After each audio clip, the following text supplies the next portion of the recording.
일상을 살리는 작은 기쁨 세 번째, 빌레몬서 1장 4절부터 7절 말씀 같이 하겠습니다. 내가 항상 내 하나님께 감사하고 기도할 때에 너를 말함은 주 예수와 및 모든 성도에 대한 내 사랑과 믿음이 있음을 들음이니, 이로써 내 믿음의 교제가 우리 가운데 있는 선을 알게 하고 그리스도께 미치도록 역사하느니라. 형제여, 성도들의 마음이 너로 말미암아 평안함을 얻었으니 내가 너의 사랑으로 많은 기쁨과 위로를 얻어노라. 아멘. 아멘. 우리가 사람을 볼 때 나도 모르게 이렇게 구분하는 부분들이 있습니다. 외모도 그렇고 뭐 여러 가지를 이렇게 구분하죠. 그런데 이미 2000년 전에 성경이 기록된 대로 돈으로 교회 내에서 사람을 구분하는 것이 벌써 나옵니다. 야고보서 2장에서 벌써 새 신자가 들어왔는데, 기존에 교회 다니던 사람도 아니고 새 가족이 왔는데 그 사람이 옷을 입은 것 보고 부자인지 가난한지 알아서 태도가 바뀌는, 이게 바로 성경에 나와 있고, 고린도전서 11장 말씀에서는 교회 이미 다니던 사람들 중에 교회를 다니니까 누가 부자인지 가난한지 알아서 저녁 때 이렇게 모일 때 음식을 가져서 먹는데, 부자들은 좋은 음식 가져와서 자기들끼리 먼저 먹어버리는, 가난한 사람들은 좀 늦게 오고 기다려주지 않고 먹을 것이 없어서 굶고 있는, 이게 여러분 이미 2000년 전에 세상에서 일어난 일이 아니라 교회 내에서 일어난 일이에요. 만약에 내가 갖고 있는 것이 뭐 돈이 없다든가 아니면 다른 어떤 그 약점들이 있는데 그것 가지고 사람을 구분한다면, 여러분, 그래서 내가 좀 좋은 그룹에 속하면 괜찮지만 그렇지 않은 그룹에 내가 속할 수밖에 없고, 또 그렇게 해서 사람들이 나를 이렇게 대우한다면 여러분 어떤 생각이 들겠습니까? 근데 또 이런 구분은 어때요? 사람을 구분하는데 한 사람을 만나면 되게 말도 조심해야 되고, 자기는 함부로 말하면서 남 말하는 거 트집 잡고 꼬치꼬치 캐묻고 몰아세우고, 뭔가 얘기하면 얘기할수록 불편해서 또 실수할까 봐 만나고 헤어지고 집에 돌아와서 내가 오늘 그 사람한테 실수한 게 아닌가? 아니나 다를까 교회 내 소문이 쫙 퍼지고 하는 사람과, 어떤 사람은 조금 부족해도 이야기해도 다 받아주고, 아직 완벽한 계획이 아님에도 불구하고 아직 그 설 익은 계획인데 얘기했어도 꾸중하거나 탓하거나 막 뭐라 하지 않고 그걸 들어주고 기다려주는 사람을 여러분 이렇게 구분한다면 여러분 어떻게 생각하세요? 이건 정말 오래된 책인데 아마 모르는 사람도 더 많을 겁니다. 유한진 씨가 지은 질환지교를 꿈꾸며라는 정말 오래된 책이 있어요. 예. 질환지교라는 말만 제가 한문과 영어로 이렇게 해놨는데, 여기 어떤 말이 나오냐, 이런 말이 나옵니다. 눈곱이 끼더라도 이 사이에 고춧가리가 끼었어도 그의 숙녀됨이나 신사됨을 의심하지 않으며 오히려 인간적인 유유함을 느끼게 된다. 그러니까 내가 누굴 만났는데 나중에 보니까 내 이빨 사이에 고춧가루가 낀 거예요. 막 부끄럽고 이러지 않고, 이 사람은 나를 그래도 이게 봐주는, 눈곱이 꼈는데 그런데도 막 이거 뭐냐라고 뭐라 세우거나 뭐라 하지 않고, 그런데도 오히려 그런 모습 그대로 받아주는, 여러분 이게 지금 질환지교라는 말이거든요. 그러니까 예전이나 지금이나 이런 모습을 꿈꾸는 거예요. 오늘 본문에 그런 사람이 나옵니다. 본문의 주인공이 빌레몬이에요. 자, 오늘 말씀 4절 보시면, 내가 항상 내 하나님께 감사하고 기도할 때에 너를 말한다. I thank my God always when I remember you in my prayers. 기도할 때마다 너를 생각하는데, 기도하는데 빌레몬을 생각하면 항상 감사가 나온대요. 왜 그랬을까요, 여러분? 뭔가 큰 업적을 이루어서, 아니면 이 사람이 많은 헌금하고 해서 뛰어난 지식을 가져서? 아니에요. 성경에서는 단 하나만 이야기해요. 7절. 오늘 7절 많이 볼 텐데, 형제여, 성도들의 마음이, 형제는 빌레몬입니다, 너로 말미암아 평안함을 얻었으니 내가 너의 사랑으로 많은 기쁨과 위로를 얻었다라고 말합니다. 평안함을 얻었다. 빌레몬 때문에 빌레몬 때문에 성도들이 빌레몬의 집이 교회로 이렇게 모였었습니다. 그래서 성도들의 마음이 너로 말미암아 평안함을 얻었다라고 말합니다. 이 평안함을 얻었다란 말을 굳이 원어를 좀 한국말로 풀면 지친 마음이 쉬었고 무거운 마음이 가벼워졌고 다시 살아갈 힘을 얻었다. 이게 이제 평안함을 얻었다라는 뜻이에요. 빌레몬으로 이야기하면, 자 보세요. 지친 마음이라고 하면 물론 뭐 하루 종일 노동하고 이래서 지칠 수도 있으나 삶의 그 곤감 때문에 어찌 보면은 참 무능력해 보이는, 이런데 사람들이 아까도 말씀드렸지만 교회 내에서 이미 돈 때문에 이렇게 사람을 구분하고 막 구별하고 이런 일들이 있는데 빌레몬하고 이야기하면 힘과 용기를 얻어요.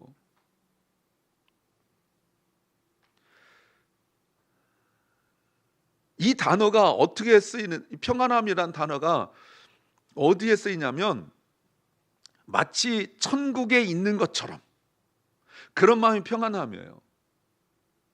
긴장이 풀어지고 하나님의 영이 머무는 것, 그러니까 하나님 영이 머무는 것, 성령이 머무는 것, 여러분 이게 평안함이거든요.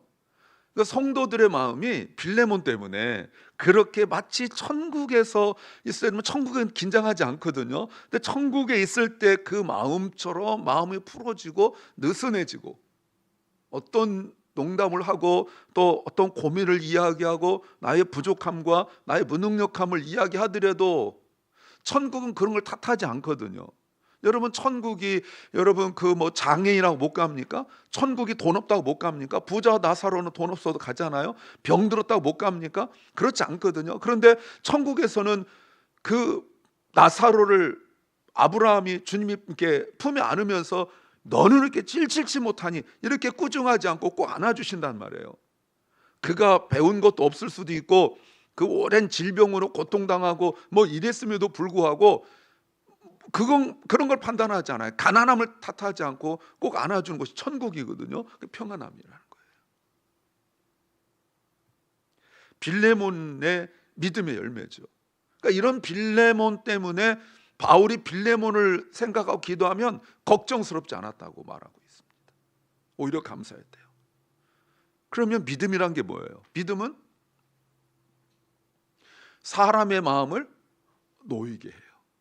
그러니까 믿음이 막 뭔가 이렇게 강한, 스트롱한 이런 의미만 있는 건 아니에요. 저 사람 믿음 좋아.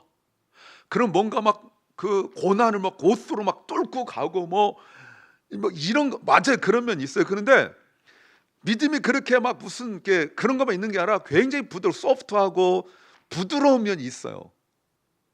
그래서 누군가의 마음을 놓이게 만들죠. 이게 믿음이에요. 여기서 말하는 믿음이 단순히 신앙 좋은 사람같이 있으면 된다 이런 말이 아니에요.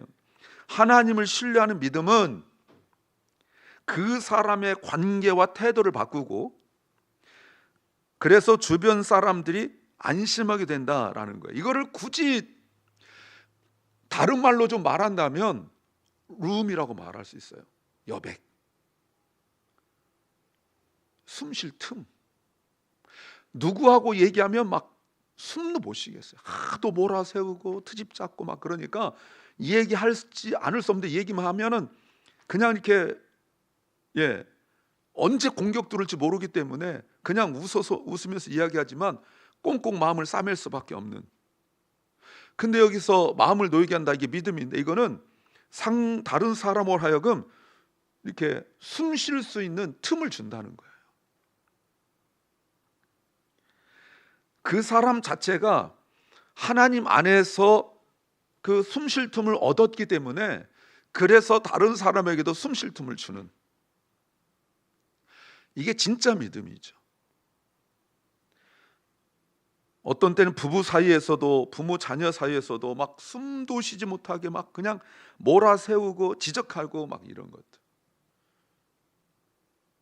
그래서 뭐 드라마 같은 것이나 책 같은 거 아니면 제가 예전에 가르치던 그 아이들의 그 내용들을 보면 막 어떤 애는 정말 그 부모, 특별히 엄마의 그 몰아세움 때문에 저한테 그런 얘기 한 적이 있었어요. 선생님, 저는 집에 오면 숨을 못 쉬겠어요. 그 넓은 집에. 그 좋은 집에. 그 숨을 못 쉬는 거예요. 그래서 때로는 아내 때문에 남편이 겉돈다든지 왜 집에 들어가 몰아세우기 시작하거든요. 들어가면서부터. 애들도 그래요. 들어가면서부터 이제 트집 잡기 시작하면 이제 막 너무너무 힘든 거죠.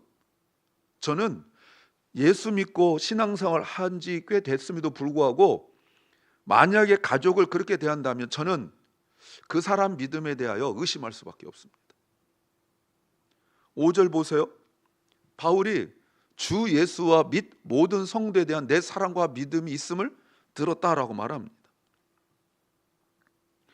그러니까 빌레몬의 마음은 마음속에만 있는 것이 아닌, 주님과 관계 속에만 있는 것이 아닌, 주 예수하고만 관계 있는 것이 아니라 한두 성도, 내 마음에 드는 성도, 편한 성도, 친한 성도, 뭐 그런 사람들 있잖아요. 큰 교회뿐만 아니라 작은 교회도 있어요. 벌써 딱 알죠. 태도 보면 알잖아요. 그거는 사랑과 믿음이 있다고 말할 수 없어요. 사람을 대하는 태도에서 드러나고, 그래서 그의 태도가 결정된다면 사랑과 믿음이 있다라고 말할 수 없습니다. 믿음이 깊다고 말하면서 주변 사람들을 자꾸 긴장하게 만들고 또 편애하고 태도가 달라진다면 믿음이 있다라고 말할 수 없습니다. 반대로 진실한 믿음은 아까 말씀드린 대로 다른 사람에게 숨 쉴 자리를 마련해 줘요. 그래서 하나님을 신뢰하는 사람은 다른 사람에게 숨 쉴 room, give others room to breathe, 숨 쉴 그 룸을 줘요. 부족한 사람이 다시 시작할 힘을 얻죠. 지친 사람이 잠시 쉬어갈 수 있죠.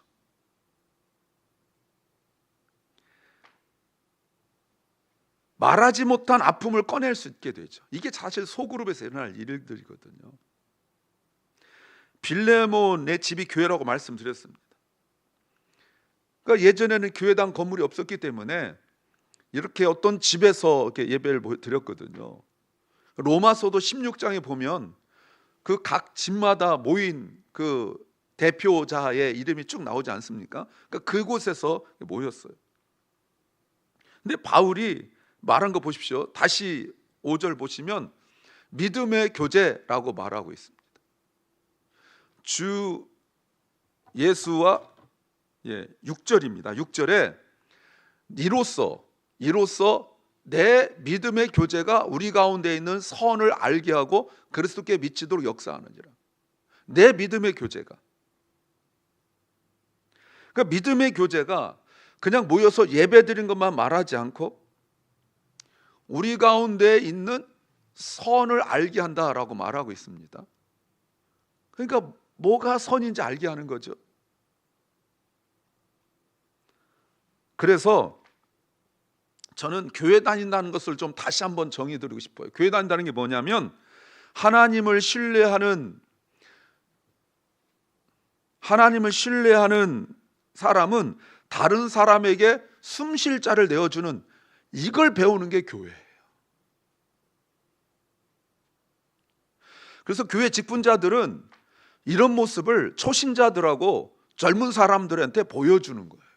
그래서 사람들이 교회 올 때, 교회는 다른 세상, 여러분 교회는 천국 연습하는 곳이잖아요. 그래서 교회란 곳을 이렇게 오면은 그냥 뭐 익숙하여 신앙생활하는 것뿐만 아니라 정말 배워야 될 한 가지가 있다면 이걸 배우는 거예요. 교회에서 직분자들에게, 젊은 사람들이, 초신자들이 이런 걸 배우는 거예요. 근데 너무 이기적이에요. 예배도 이기적이고 섬기는 것도 이기적이고 모든 게 너무나 셀피시해요. 이래서는 숨 쉴 틈이 없습니다. 교회는 세상에서 긴장하고 경쟁하고, 여러분 그렇잖아요. 세상에서 어영부영해가지고는 도태되고 제대로 살 수가 없어요.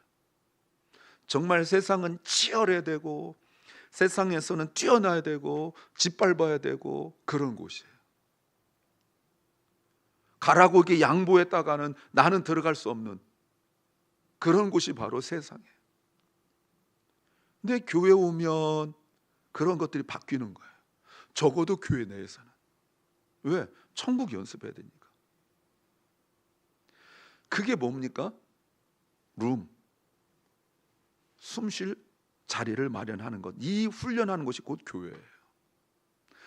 틀리면 좀 어떻고 부족하면 좀 어떻습니까?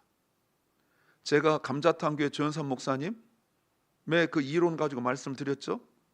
나 혼자 99점 100점 받아가지고 다른 사람들 막 5점 6점 지적하고 판단하고 이런 것이 아니라 모두 합쳐서 100점이면 되는 거거든요.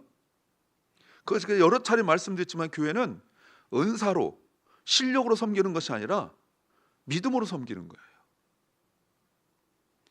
모든 일이 마찬가지예요. 그래서 부족하면 부족한 대로 받아주고 또 내가 부족하면 부족한 대로 보여주고, 이게 이제 교회의 모습이죠. 1만 달란트 빚진 자가 그 빚을 탕감받고 난 이후에 밖에 나가서 200데나리온 빚진 자를 멱살은 들고 감옥에 집어넣고 자기가 도무지 갚을 수 없는 빚에 대하여 숨쉴 틈을 얻었는데, 그리고 나가서 다른 사람, 내가 받은 그 룸, 은혜에 비하여 아무것도 아닌 것 가지고 막 몰아세웠을 때 그 왕이 주인이 불러가지고 그를 정죄하죠. 왜? 내가 너에게 I'll give you room to breathe. 조금도 아니고 완전히. 그런데 다른 사람, 네가 받은 그 룸에 비하여 다른 사람을 드릴 만한 공간이 없냐? 그러면 내가 빼앗아 가지 하고 빼앗기고 만다는 거예요. 여러분, 사람의 마음을 놓이게 하는 일은 대단한 능력이 아니에요. 교회 내에서, 가정에서 다른 사람의 부족함을 한번 기다려주고, 물론 오래 살고 그러기 때문에 알죠. 알으니까 얘기를 해야 되는 거예요. 그래서 변화될까요? 오히려 내 말을 들어주는 밖으로 나가지 않습니까? 오히려 내 한마디 말에 웃어주는 다른 곳으로 가지 않습니까?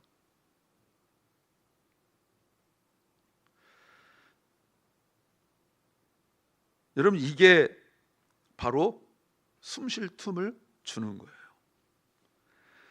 내가 그 다섯 사람 말 들었을 때 정답 안 주면 어때요? 목사가 정답 주는데 굳이 여러분까지 정답 주실 필요는 없잖아요. 제가 예전에도 여러 차례 말씀드리고 신문 칼럼에도 여러 번 썼는데, 오히려 교회의 문제가 뭐냐면 너는 너무 빠른 답을 주기 때문에 그래요. 왼쪽으로 가, 오른쪽으로 가, 이렇게 라고 너무 빠른 답을 주는 것. 여러분, 몰라서 기도 안 합니까? 아유, 그러니까 기도하셔야죠. 누구 몰라서 기도 안 해요? 아, 그러니까 이렇게 해야죠. 누가 몰라서 안 합니까? 그래도 기도할 수 있으면 아직은 그래도 좀 괜찮아요.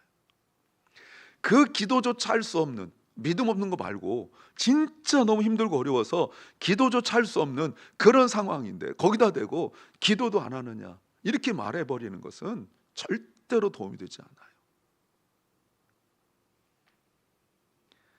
근데 사람의 마음을 놓이게 하려면 내가 먼저 아까 말씀드린 대로 하나님 안에서 내 마음이 놓이고 하나님 안에서 숨 쉴 틈을 얻어야 돼요. 그렇지 않고는 내 속에 뭐밖에 없냐면 가시덤불밖에 없어요. 내 속에 엉겅퀴밖에 없어요. 그러니 가까이 하면 가까이 할수록 상처받죠. 멀리서 보면 괜찮은 사람인 줄 알았는데 그 가까이 하니까 그 사람 마음에, 심령에 가시덤불, 엉겅퀴 이거밖에 없어서 말이 싸나워지고, 좀 차라리 멀었을 땐 좀 괜찮았는데 좀 가깝거나 하니까 입에서 가시, 입에서 화살, 입에서 칼 이런 거밖에 안 나오니까 상처를 받고 마는 거예요. 여러분, 7절 다시 보세요. 성도들의 마음이 너로 말미암아 평안을 얻었어. 내가 너의 사랑으로 많은 기쁨과 위로를 얻었다. 여러분이 평안을 얻었다라는 말이 결정적으로 나오는 곳이 주님께서 똑같이 쓰는 곳이 있거든요. 마태복음이에요. 11장 28절 말씀. 너무 잘 알고 있는 말씀인데 같이 한번 읽어볼까요? 시작. 수고하고 무거운 짐진 자들아 다 나에게 오너라. 내가 너를 쉬게 하리라. 이게 쉬게 하리라가 아까 평안함이라는 단어 똑같아요. 그러니까 예수 그리스도의 구속 사역을 우리가 여러 가지로 정리할 수 있습니다. 근데 예수 그리스도의 구속 사역을 좀 한마디로 말해봐라 이거예요. 저는 이것이 예수 그리스도의 구속 사역의 핵심이라고 생각합니다. 물론 저만이 아니라 많은 학자들이 이렇게 얘기해요. 그러니까 내가 예수 믿는다, 구원받았다라고 말할 때 예수 그리스도의 십자가와 부활로 말미암아 예수 그리스도의 공로로 내가 구원받았다라고 말할 때, 그러면 그게 뭐냐? 구원받은 게 뭐냐? 그럼 천국 가고 신앙생활하고 이거밖에 말할 게 없단 말이에요. 그게 아니에요. 맞아요. 아닌 게 아니라 맞아요. 그런데 예수 그리스도의 구속 사역을 한마디로 내가 예수 믿었다고 말할 때 제일 중요한 그 평안함이 뭐냐면 내가 너희를 쉬게 하리라. I will give you rest. I will give you room to breathe. 숨 쉴 공간을 주는 것, 숨 쉴 여력을 주는 것, 이게 예수 그리스도의 구속 사역의 핵심이에요. 그래서 물어보세요. 스스로에게. 내가 구원받았습니까?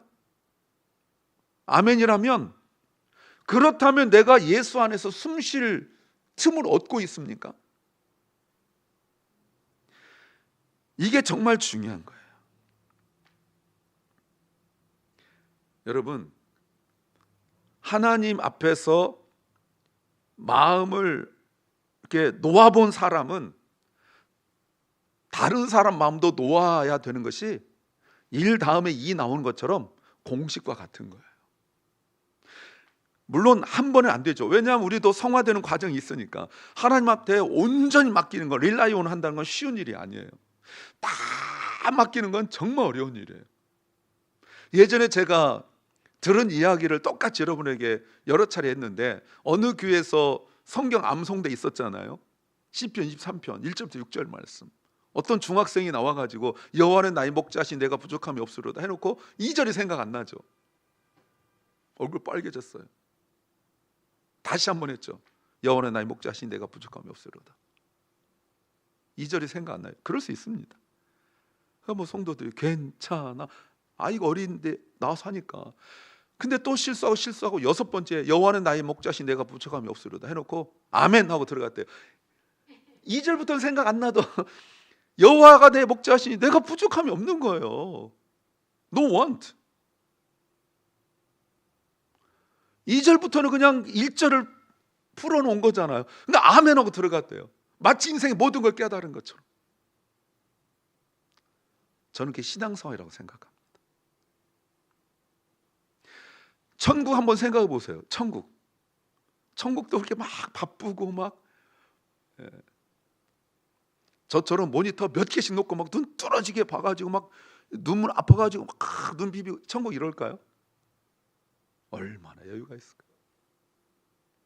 지옥은요 엄청 바쁠 거예요. 아 뜨거워 뭐 이러고 막 바쁠 거예요. 그래서 이제 C.S. 루이스가 지옥을 이렇게 말했어요. 천국과 지옥의 이별에서, 천국과 지옥의 이혼이라고도 하죠.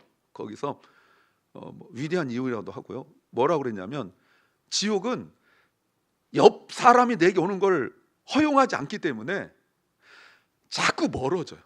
외롭고 힘든데 옆 사람이 나와 함께하는 걸 용납이 안 돼. 그래서 자꾸 어떻게 하냐면 점점 멀어진다는 거예요. 근데 정말 멀리 가는데 외로워. 근데 사람은 가까이 하고 싶질 않아. 그러면서도 외로워. 그래서 엄청 도망갔는데 좁은 공간. 그렇다고 막 여기 미국 전체 뭐 우주 전체 지옥 그렇진 않고 엄청나게 도망갔는데 저 사람 가까이 안 하는데 공간이 좁아. 그 좁은 데서 나한테 오지 마 뭐 이런다는 거예요. 그게 지옥이래. 천국은요 오지 마 이러지 않겠죠. 빌레몬이 이런 말 하니까 여유 있는 사람은 아니에요. 그 종 중에 오네시모가 있었는데, 오네시모가 빌레몬을 집을 도망갔는데 그냥 도망간 것도 아니고 뭐 돈을 가지고 도망갔는지 아마 그랬나 봐요. 로마로 도망갔는데 바울을 만난 거예요. 하필 은혜죠. 그래서 바울을 만나가지고 오네시모가 변화됐어요. 그리고 오네시모가 내가 주인한테 잘못했으니까 다시 종으로 들어가겠다. 놀라운 일 아닙니까? 그래서 바울이 편지를 써주는 거예요, 이 빌레몬서를. 여러분, 진짜 믿음은요, 편한 사람을 만날 때만 드러나는 것이 아니라 때로는 불편한 사람을 만날 때 드러나죠. 나에게 좋아하는 사람에게 친절하는 것으로는 진정한 믿음은 아니에요. 그거는 예수님께서 말씀하신 대로 바리새인도 죄인들도 이방인도 다 그렇게 해요. 사람들이 나를 만난다면 어떤 마음을 가질까 생각하고 싶습니다. 그래서 내 힘을 안 돼서 성령의 도우심이 필요한 거예요. 저 사람 변화시켜달라고 기도하지 마시고 하나님, 내 마음에 룸을 좀 크게 해달라고 기도하세요. 사랑하는 여러분, 오늘 어떤 거창한 일을 계획하지 않고 결단하지 않아도 돼요. 누군가 우리를 떠오를 때 그 사람 때문에 내 마음이 놓인다. 어떤 일이 있을 때 내가 그 사람 만나서 얘기해보고 싶다. 물론 그 사람이라고 해서 마음이 막 모든 게 편하고 이러진 않지요. 사랑하는 여러분, 예수님 때문에 우리 마음에 그 룸이 넓어진 것처럼, 즉 구원받은 것처럼 오늘 우리 때문에 한 사람이라도 마음이 놓이게 된다면 그것이 우리에게 주시는 진정한 기쁨인 줄 믿습니다. 기도합니다.